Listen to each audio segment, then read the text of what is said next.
What up, infidels? It's another episode of the Dangerous Brown podcast. A special episode this week, in the sense that it's not really that special. It's going to be pretty much about the same as the other episodes.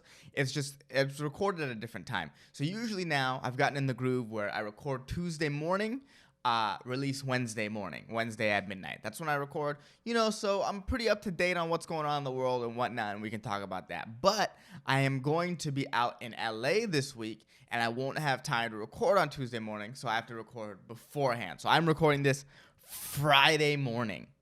So there was a good, Saturday, Sunday, Monday, Tuesday, where there's a good almost 5 days of stuff that could happen that I can't cover. I will at the end of this episode. So this will just be a little bit of a special episode. I'll do Harry Truman's Dick Energy. We'll talk about that because that's where we are in our presidential Dick Energy series. Let's see.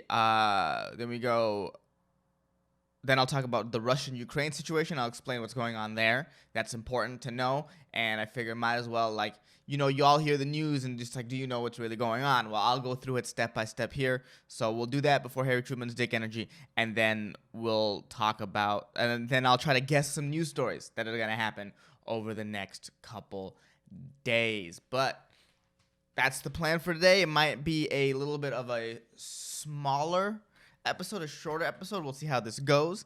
Right now I am stuck in my house because Texas is frozen.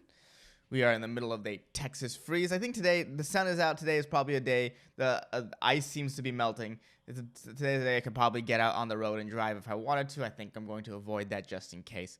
But yeah, the freeze is here. It's real. I think Texas is just gonna freeze around this time every year now. I could be wrong, but that's 2 years in a row. Last year, apparently this was not as bad as last year. I wasn't here last year for it, thank God. But I was here for this one. It wasn't that bad. Yesterday was just, I spent all day inside. Today I'm going to spend most of the day inside. Maybe later tonight, if the ice is frozen, I'll venture out and explore what the world has to offer. But yeah, the Texas freeze is a real thing. I think some years are going to be real bad. I think some years is going to be like this where, it was a day. If you could stay inside for a day, you're doing okay. If you stay inside for a day, you're doing okay, baby. But yeah, that's the Texas freeze. It's interesting. I was hoping that the city in preparedness for this would carry some salt they could use to ice, to put on the roads to make the roads safe. I get how it's Texas, so most of the time you don't even need the ice. So I'm just saying need the salt, sorry. And I'm just saying, what would it hurt to have a stockpile of salt just in case stuff like this happens on a yearly basis? Then, you don't have to, I don't know. I don't know if the kind of salt that you use to treat icy roads is something you can store for a while. But if you can, it just makes sense to have stores of it and just use it as needed. That would be the smart thing to do. I think it would be kind of impossible to get the Texas government to do something that would just be good for the people without framing it in a special way. You'd have to frame it. You'd have to be the icy roads, they're hurting people from getting to work. You had the sort of position that as some sort of pro-corporate move or you had to fit the narrative of what's going on. If you were the ice on the roads, the ice on the roads are teaching our children critical race theory, then they would get salt on the roads yesterday. Salt would just be on the roads even in the summer months. If you told them that. If you told them hey, the ice on your road is handing out copies of To Kill a Mockingbird, they would definitely be well, we got to salt the shit out of that. We got to salt the shit out of that. If the ice on the roads was handing out copies of the book Mouse, oh my God, can you imagine how quickly they would make that treated? How quickly they would treat that with salt? It would be so fast. If you'd be oh, the ice on the road went to Epstein's Island with Bill Clinton. It would get it fast. But you can't be the ice on the road went to Epstein's Island with Trump, because then they'd be well, that's not true. So, or they'd conveniently ignore that, I think. It is funny how people, dude, I'm fully prepared to be yo, Bill Clinton was on Epstein's Island. But people aren't also willing to be yo, Trump was there too. Isn't that crazy? They're all bad. They upper class cares nothing about you. So stop simping for them. But yeah, you gotta be like, yeah, the the ice on the road loves Harry Potter, and they wouldn't even salt it. They'd burn it. They'd put all the ice on the road in a pile and burn it in a ceremony to ice a mockingbird. They'd burn that shit, dude. Book burnings are back. Texas is in the ice age, and book burnings are back. Welcome to progress, everybody. Water, good. Water is good. Power didn't go out, thank God. Like I said, it wasn't gonna be as bad as last year. That was the reports going into it. People were freaking out. At the grocery store, I heard. I didn't go, but the day before, because I think people have like PTSD from the storm last year for sure. And I get why. Cause it's like the power went out, water went out. Like, dude, you saw how quickly civilization can just blink away. Yo, like, I feel like, you know, and people will be like, man, it feels like everything's close to the end of the world now. And I said this before. I think everything has always felt like it's at the end of the world. And I think the reality is like, no matter whatever civilization you're in, whether it be America now or China now or freaking Mesopotamia, 3000 BC or whatever, right? Whatever civilization you're in, you really are just one loose thread pull away from the whole thing unraveling. You really are just like one, like, oh, what does this do? Yank, gone. Civilization done. So, people that do have PTSD from the freeze here, and but it's hopefully like I'm literally watching the ice melt, and there was a lot of ice so my apartment complex, I'm just looking out the window to my apartment complex, and you can see from the roof, there's no rain, but water is just pouring down from the roof right now, because of all the ice that accumulated there over 2 nights. But here we are. Survive Texas snowpocalypse 2012. We did it. They said we couldn't do it, but we're here. And hopefully enough ice melts that I can go to my plan is to go to LA tomorrow. Hopefully enough ice melts where I can go ahead and do that. So, yeah, I gotta pack. I gotta do all that. I gotta figure out what I'm bringing. I've got to figure out how long I'm there. I might extend my stay. I might stay past the Super Bowl. Like, bro, it's things are up in the air right now. But my coming LA trip, I'm excited to go see the store again. I'm supposed to be there Saturday. Hopefully, I can make it. Hopefully, the winter, it calms down. A lot of people, like, yesterday the roads were barren. Today people are moving out and about, which makes it feel like, okay, things are going to get back to normal. It was only a 2-day freeze, and I'm glad. But, it's important to know that the ice out here is teaching our children critical race theory, and we do have to do something about it. So if there's anyone in the Texas Senate or House that is listening to Dangerous Brown podcast, keeping tabs on the new people in your state called Dangerous Brown, I get it. Just know I've been watching the ice out here hand out copies of Catcher in the Rye, and it's concerning. I don't think my kid should be exposed to this. My totally real and not imaginary kid should be exposed to stuff like Langston Kerman and other black authors. I don't think they should, because if they read something by black people, that's clearly teaching them how to hate white people, because that's the only thing black people know how to talk about, obviously. So we can't have the ice doing that. So I think it's time to get salt on the road. Oh, also the ice is out there. The only people on the icy roads are people getting abortions. That's very important to note as well. Texas legislator. In case you're wondering, in case you were looking outside and you're like, yesterday, and you're like, who the fuck is driving in all this ice? It's just people getting abortions. So it's important that we're ready for icy roads in the future, and maybe we should carry a stockpile of salt. Just saying, it might be important because, like I said, everyone on the ice is getting abortions. And the ice is handing them to kill a mockingbird on the way to their abortions. So it's very important that we deal with that as a good American boy. I'm just telling you what I see, and I think it's very important that in the future we're prepared for this ice. because ICE is also 3/4 of ISIS. So the ICE in Texas are Muslims who are handing out To Kill a Mockingbird to people getting abortions. So again, Texas legislator, we got to deal with that before it becomes a problem.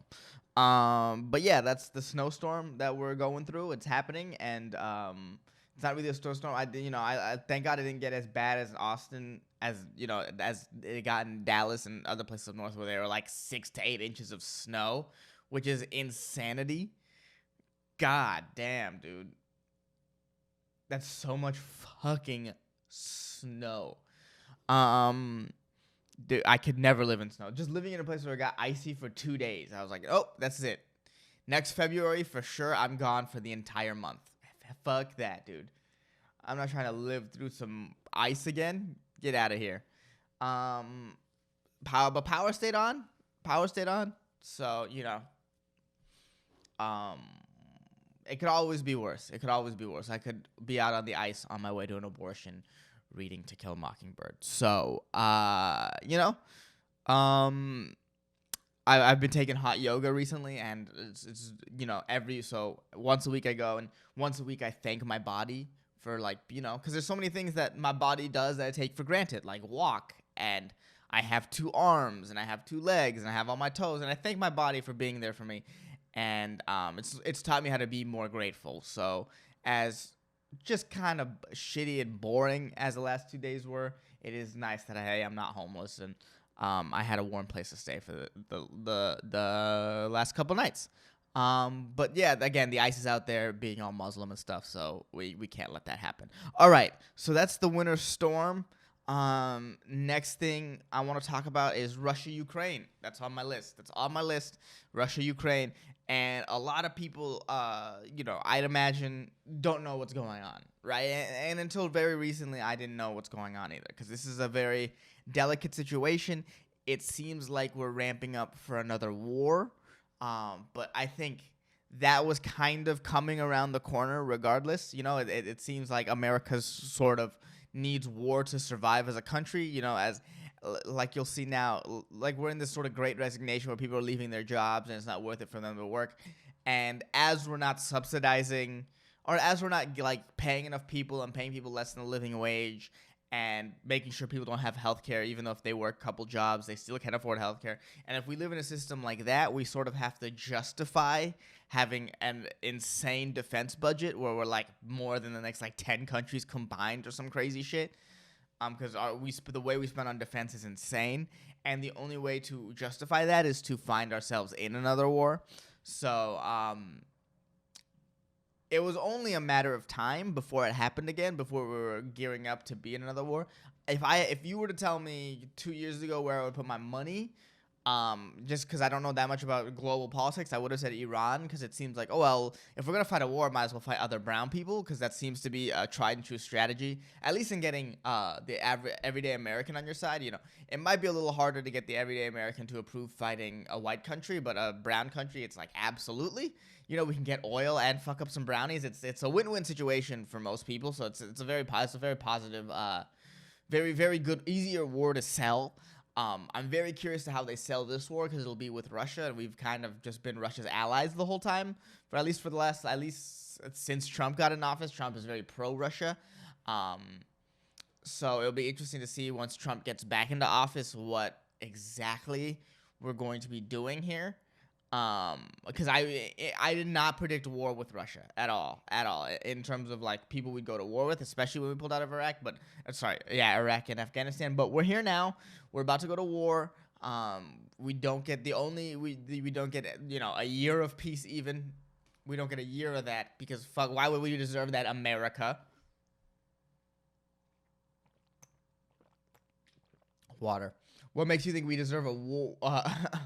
A couple years of peace, dude.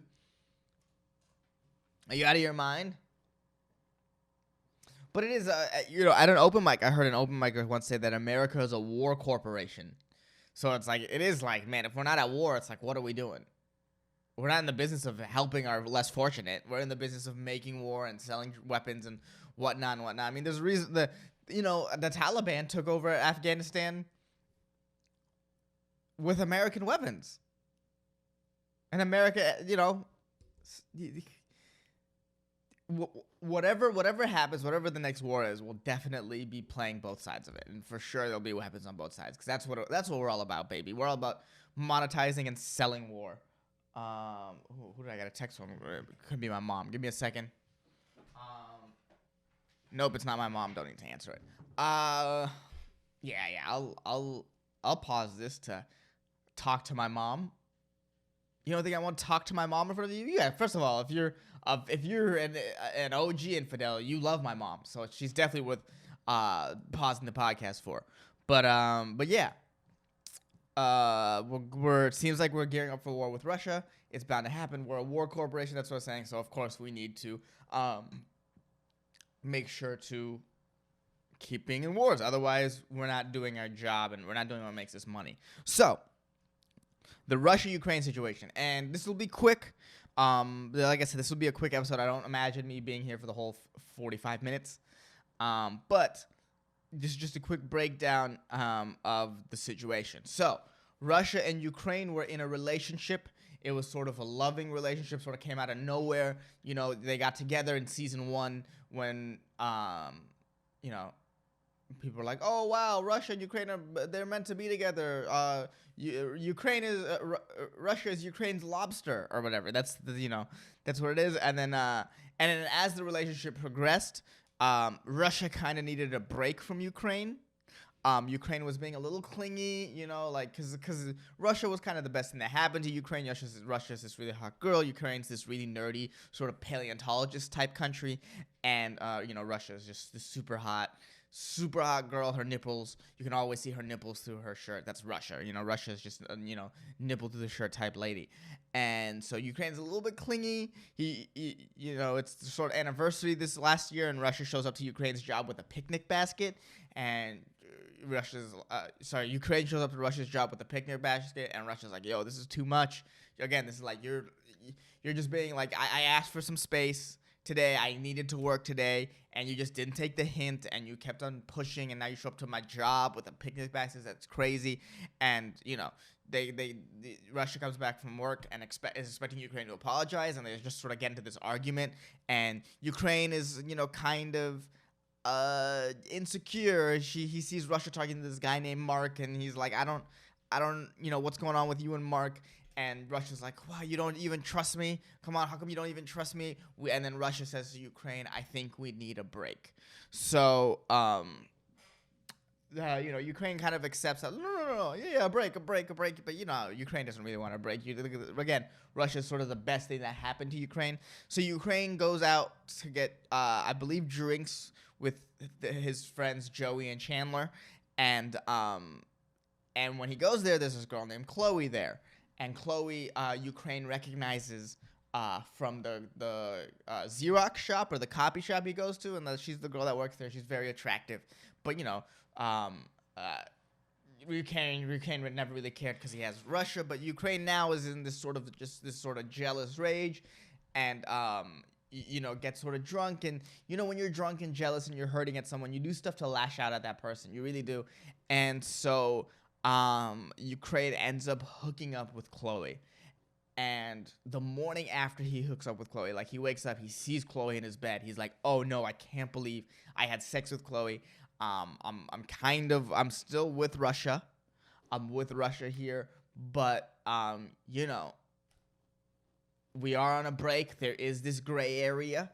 And then the craziest thing happens. In the morning, while Chloe is still in bed with Ukraine, Russia shows up to the apartment, and Ukraine has to sort of hide Chloe while he's talking to Russia, and Russia wants to get back together. Russia was like, I thought about it for a second. We don't need to go on a break. We're good together. It's just a relationship has its ups and downs, and Russia wants to get back together, and Ukraine is over the moon. But now there's this problem. He slept with Chloe. And Ukraine talks to Joey and Chandler, and he's like, I think I'm fine here. I think I'm in the clear. I don't think Chloe's going to tell anyone. And Chandler's like, no, man. Chloe's going to tell people. People talk. And so you got to find the thread of people that Chloe has talked to try to make sure news doesn't get back to Russia that you slept with Chloe, right? So, Ukraine goes on a mission to find out who Chloe told, and turns out Chloe told one person, who told one person, who told one person, and it keeps going. And then, unfortunately for Ukraine, someone tells. So there's a coffee shop, that Russia and Ukraine go to all the time with their friends. Senchuk Park, I think that's what it's called. Central Park, I think it's translated into English. I don't quite know, but it's called Senchuk Park. And there is this barista at the coffee shop named Gunther. And also, Russia works at the coffee shop because, Russia had rich parents, but sort of kind of got cut off. So it's trying to figure out how the world works. And so Ukraine finds out that someone told Gunther at the coffee shop, and Ukraine's like, oh no, this is the problem. And Gunther is hopelessly in love with Russia. Hopelessly in love with Russia. So of course, Russia, Gunther tells Russia that Ukraine slept with Chloe, and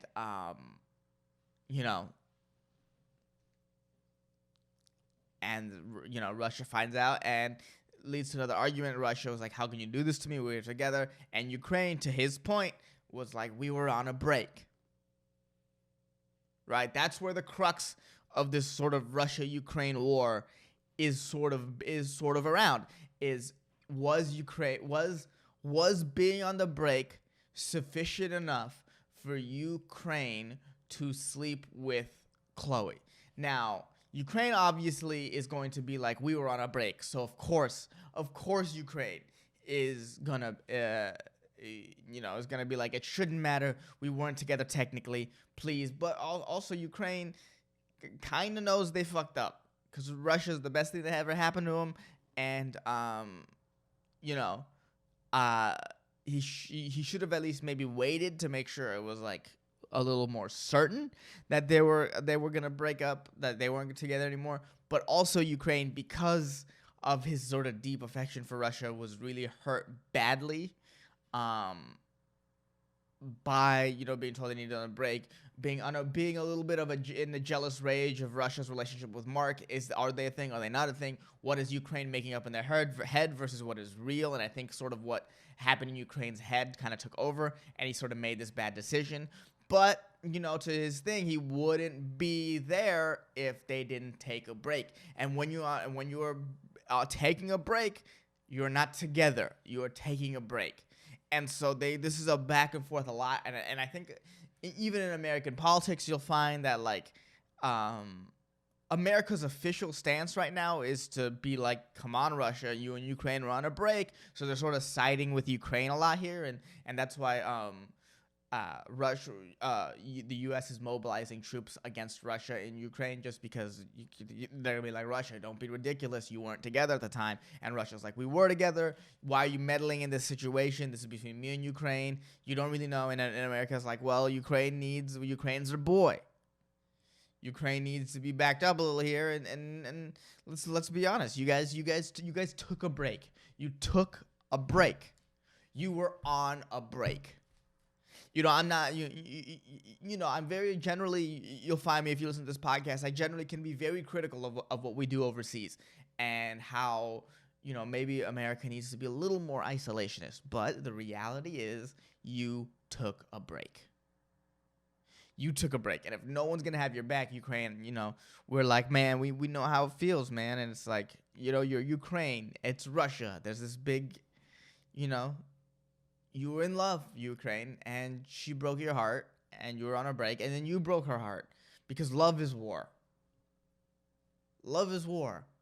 You inflict the damage that someone damaged you, and sometimes you try to inflict an appropriate amount of damage in an act of revenge. I'm not saying it's healthy. It's not a healthy situation, but sometimes that's what happens. You try to inflict the same amount of damage that someone gave you onto them, and that's why Ukraine ended up sleeping with Chloe, and it's a big deal right now. It's the world sort of has their opinions on whether or not Russia and Ukraine were on a break, and what that means, and Um, I would like to know in the comments if what you believe. Do you believe Ukraine should have slept with Kobe because they were on a break, or do you think it's messed up?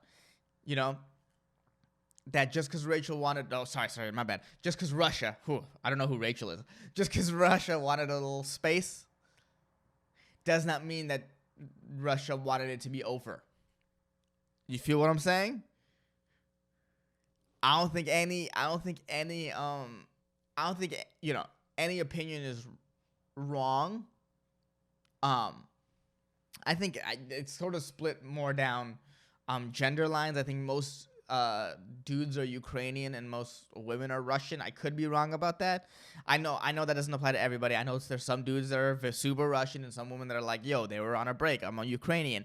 So I'm not saying, but I think if I were to guess how they would split down the middle, I think it would be more women would be Russian and more men would be Ukrainian.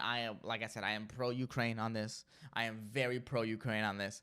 So, while I don't want us to be in another war, and I think it's bad, I think we have to sort of side with Ukraine because they were on a break. They were on a break. And I think it's very important that we let Ukraine know that we have its back, because it's just not fair, and I feel for Ukraine, and it's gonna suck that there's gonna be another 7 seasons of will they won't they sexual tension between the two, and we're sort of put ourselves right there in the middle of it, but there are friends, and we have to figure out where we stand on this, and we gotta have a backbone. We gotta be like, well, this is where we are. So that's the Russian-Ukraine situation. For sure, 100%.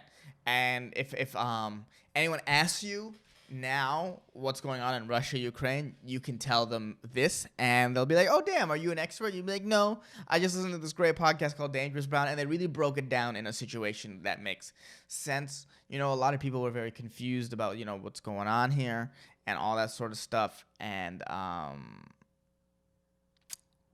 yeah.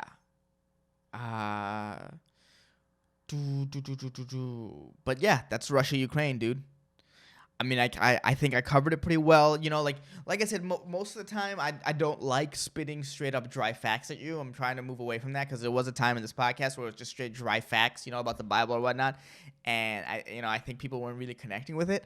But I think it was important that we sort of understood where we're coming from in this next war, and how we're gonna get there, and what are the stages that were set to even get to this point where we're out of Afghanistan and Iraq so soon, and now all of a sudden we're now gonna fight in Ukraine, and it's and it is really because it's like, bro, they were on a break, and we gotta really really respect that they were on a break, dude.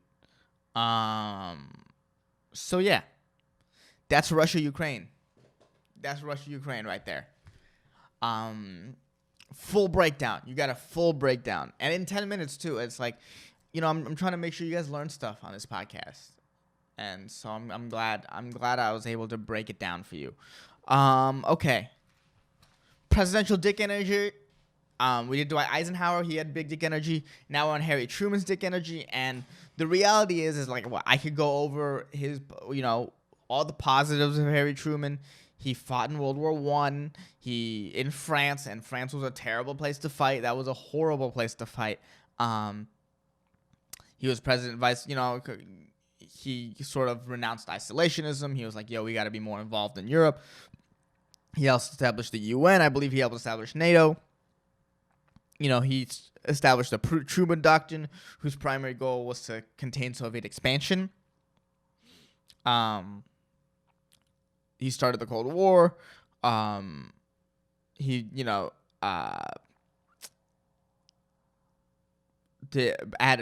created the Marshall Plan to give financial aid to rebuild Western Europe. He had a lot of failures. He started the Korean War. He couldn't get he wanted national health insurance. Congress said no because obviously he wanted to fund education. Congress said no because obviously we're defunding that.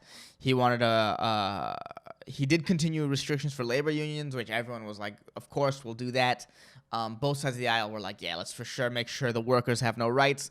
At least we have a united front in that. And, and I was going through Truman's sort of presidency and trying to figure out where he sort of stands. Historians rank him in the top 10 historically. And I think, it just comes down to, man, is Truman dropped the bombs, man. That's some BDE. I'm not saying that's a good thing, but he dropped the most destructive force ever created by humans on civilians. He made that choice. Now, I'm not saying BDE is good or bad. I'm just saying, bro, ain't no little dick motherfucker dropping those bombs. Ain't no medium dick motherfucker dropping those bombs. That's big dick energy. And it just is what it is. It just is what it is, bro. He dropped atomic bombs on human beings. He made that call. And at the end of the day, that's got to give him that big dick energy, dog. That's got to give him that. That's huge. Huge. Like, it was so bad that human beings were like, we shouldn't be dropping these on other human beings. He made that true. He this man brought hell on earth to millions of people. Like, literal hell to millions of people. Dude, think about that. Think about the person at work that you dislike the most. You just don't like, and even this, the person at work who you'd be like, yo, if they got fired, they would make the company better just by them losing, or they would make my life better if they were just gone. That type of person, just a horrible person, like the person who just cares too much about the rules or whatever, just a horrible person to work with. The worst person to work with. Now imagine bringing hell to his family, like literal hell, and dropping it on them. You'd be like, damn, I don't know. That seems excessive. Now, I know the analogy isn't the best because, going to war and people dying is different than going to work, but just think about that for a second. Think of how much balls it would have to take you to be like, oh yeah, I'll drop I'll drop hell on his family, no questions asked. In fact, I'll drop hell on his family twice.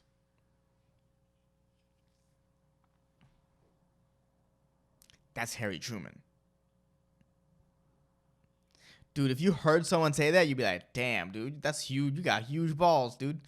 What the fuck? Drop hell on somebody? Why would you need that? So yeah, Harry Truman's got that big dick energy, man, and there's no other way around it. There's nothing I could look at. There's like, I was reading through. There's certain people like Jimmy Carter. I had to read through and be like, what's going on here? Where's your energy? Where's your energy? But damn. This one, it's just one fact. One fact made it like so abundantly clear what it was. And it's not even close.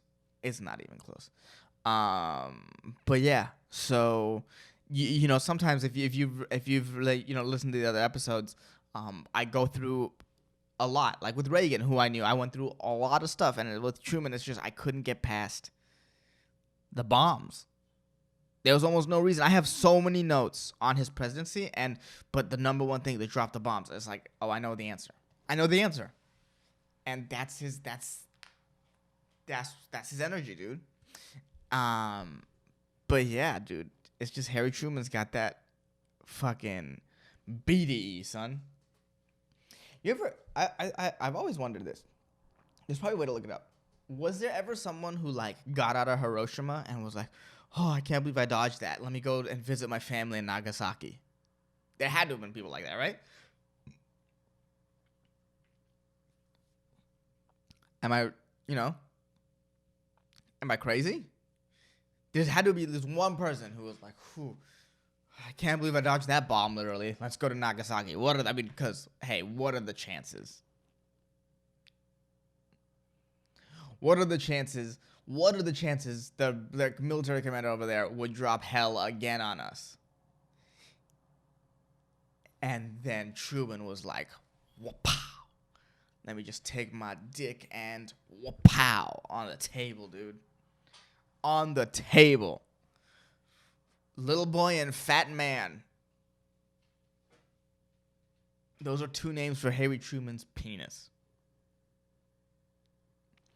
But yeah,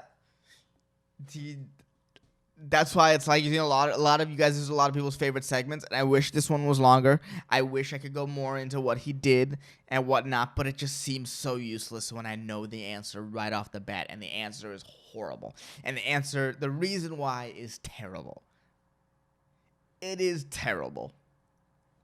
It's not a good thing, but again, we're not trying to look at these people like these presidents like people, because they're not people, they're lizards. So we gotta just, you know, be kind of objective in what it is. And, you know, a human or lizard, I don't think, not many people would make that decision to drop two bombs on people. That is a rough decision. Or maybe the first one, because you really don't know how destructive it is. But once you know how destructive the first one is, to drop the second one is like, yo.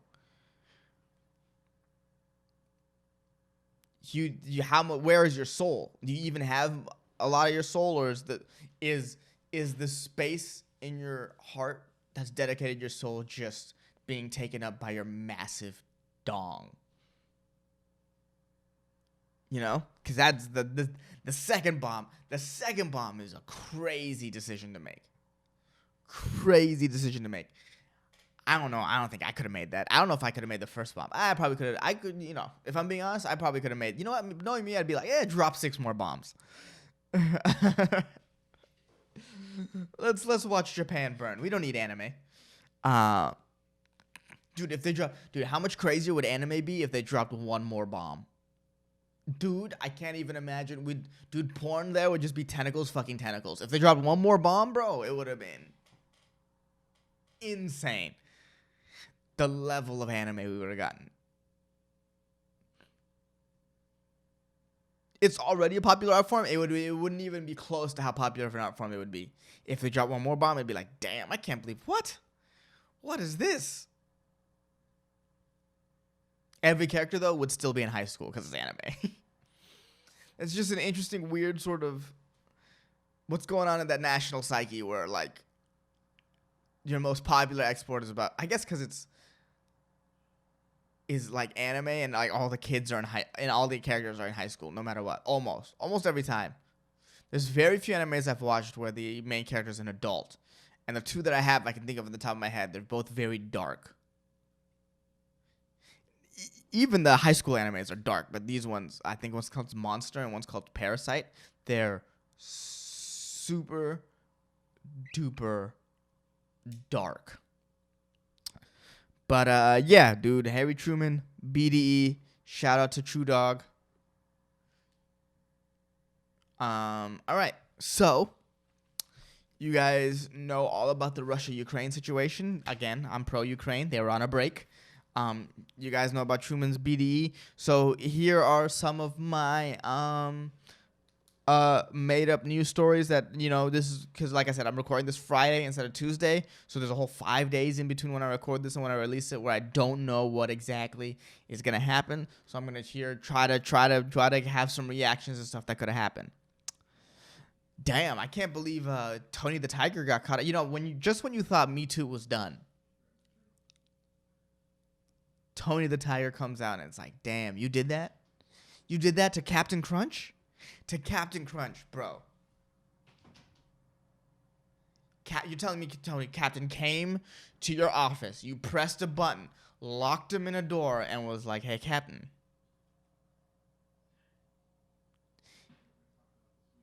If you want to be in the next Kill Bill, you gotta Captain my Crunch. You gotta Tony my Tiger. How do you think Toucan Sam got Fruit Loops, baby? You think a toucan and Fruit Loops makes any sense together? No. He came to my hotel room at 3 a.m. and I was like, "Hey, Toucan, do you want to be a part of Fruit Loops?" And Toucan was like, "Yes, I'm just a young toucan in Hollywood trying to make it. And someone told me a meeting with Tony the Tiger this early in my career. No one gets that. Should I take advantage of that?" And Tony the Tiger was like, "You know what you gotta do? You gotta captain my crunch." And Toucan was like, "What?" And Tony the Tiger was like, "Do you want it? Do you want it? Do you want it?" And then Toucan was like, "I don't know if I want it." And then Tony was like, "Yeah, you're gonna get it." And that's how Toucan Sam got Fruit Loops. And it's crazy. It's crazy that the Boston Globe broke this. It's wild. The Boston Globe spotlight, and now this. It's like, yo, they know sexual assault when they see it, and it's really insane because growing up, Tony the Tiger was obviously my favorite. Who was Frosted Flakes? They're great.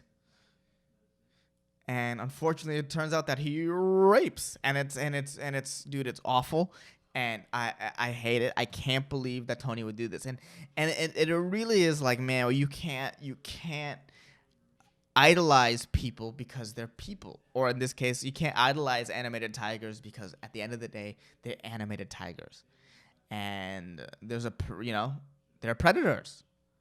Tony the he's a tiger. It's not like he's a regular. He's a predator. He's a predator.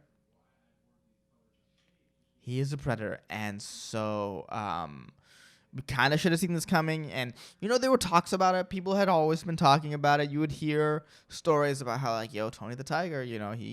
Count. You should talk. You should. There's a reason you don't see Count Chocula anymore.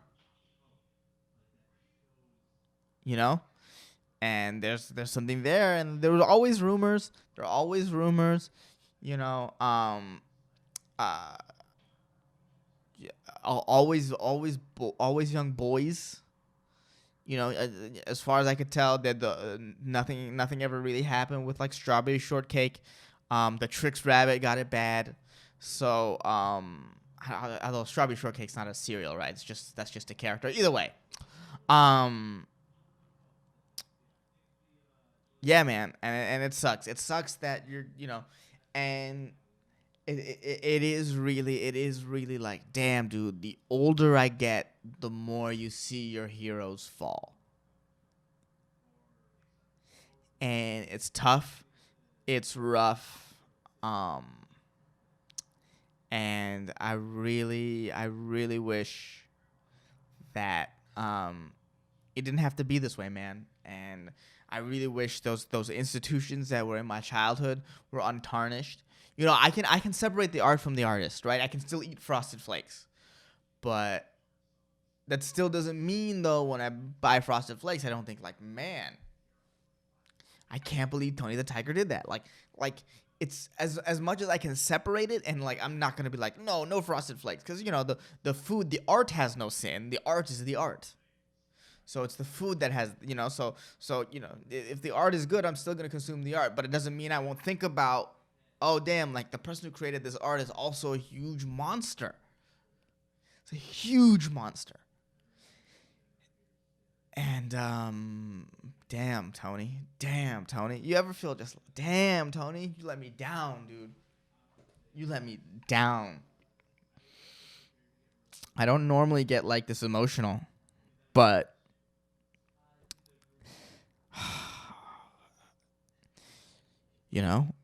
you want to believe these people are good people.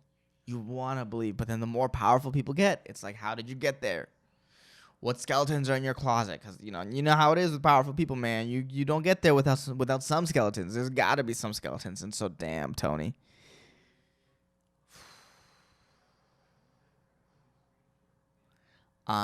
This is big news. Big news that came out on Sunday, on Pro Bowl Sunday. We found out Tony the Tiger was being exposed for, just the awful, awful, awful things he done. And I'll still be able to. I haven't had Frosted Flakes, and you know what's fucked up? I hadn't consumed Frosted Flakes in years, but the second people were like, "We gotta take it off the shelves," I was like, "Well, now I kind of want a Frosted Flakes." What's that? What's that reaction? How come I feel that?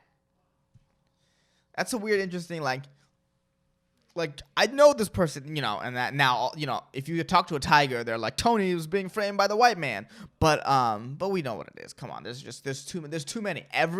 Like if the if the tricks rabbit was the only one saying it, you'd be like, well, the tricks rabbit's known for playing tricks, and what he's describing is a serial sort of offender. Only he really doesn't offend one person, it really doesn't stop. But with Tony, it's everybody. So it's like, come on, one is too much. But every single one, every single one. So it's like, yo, I forgot the overall point I was gonna make because I still want to eat Frosted Flakes. For the first time in years, I want to eat Frosted Flakes, and it's hard, man. Life is hard, man. Life is hard. So I can't believe that happened. And then on Monday, it came out that Jack the Ripper was gay. It turns out they found uh, uh he killed a girl, and there was a letter. He killed a girl next to a brothel, and there was a woman in the brothel at the time, and she overheard the murder. She didn't say anything because she was too afraid, and you know one of the victims was like, "Why are you doing this to me?" And he was like, "Because I'm not allowed to love who I can love. It's illegal for me who I want to love, and I take it out on you." And the woman, while she was being splashed, when people were like, "Oh, but people like you, and you're a handsome guy," and I bet when you walk down the street, women were like, "Oh, he's cute," and he goes, "Stop calling me he. I'm a they them. I'm a they them." Jack the Ripper, it turns out, was a gay they them. And so now we have to ask ourselves, was he really a bad person?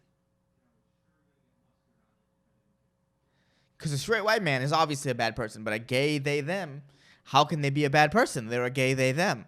There's no way they can be a bad person. There's zero way a gay they them is a bad person.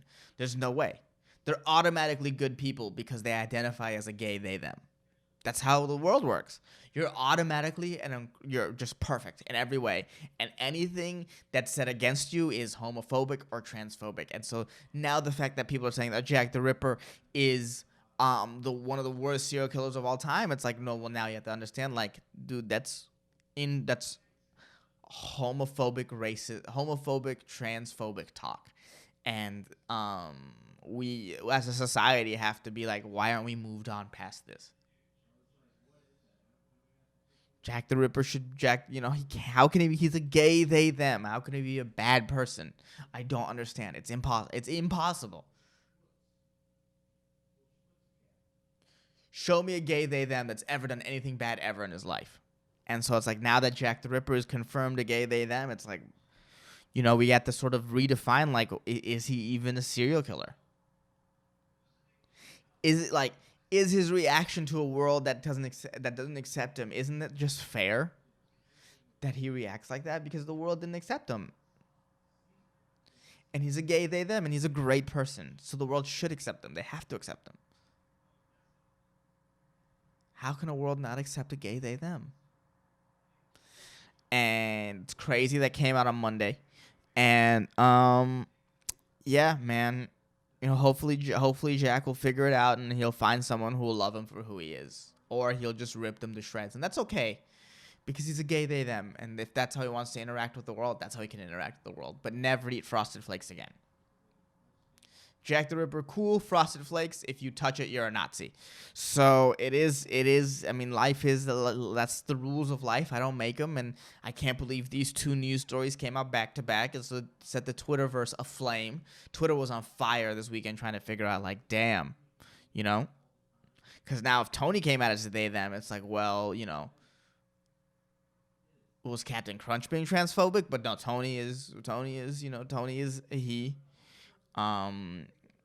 And I can't believe that you would do that. I can't believe. Well, actually, wow, this is a story about how both of these famous figures are gay.